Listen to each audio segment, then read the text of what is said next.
Abbiamo raccolto l'allarme lanciato dalle organizzazioni agricole a Verona la scorsa settimana.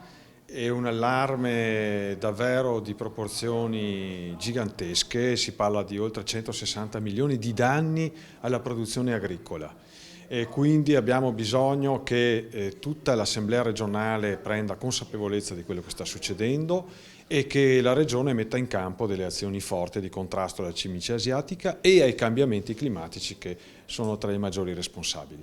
Con i colleghi quindi abbiamo presentato questa richiesta di convocazione del Consiglio straordinario. In questo momento l'agricoltura sta subendo un duplice danno, mentre arrivano dall'estero, diciamo, questi insetti parassiti che provocano grandi danni.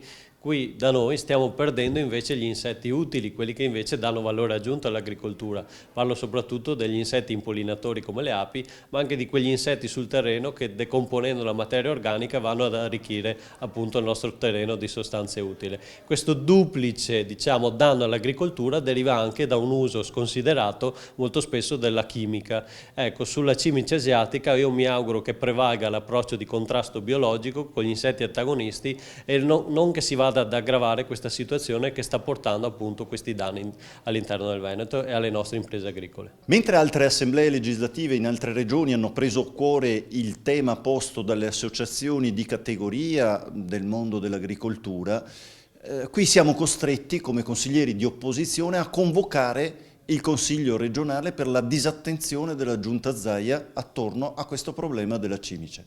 Quindi chiederemo questo Consiglio straordinario affinché possiamo adottare un piano più incisivo e riuscire ad affrontare un tema che ha colpito così duramente il mondo dell'agricoltura del Veneto. Si sono fatti tanti consigli a parlare di lupo, di cimice se ne sono fatti troppo pochi.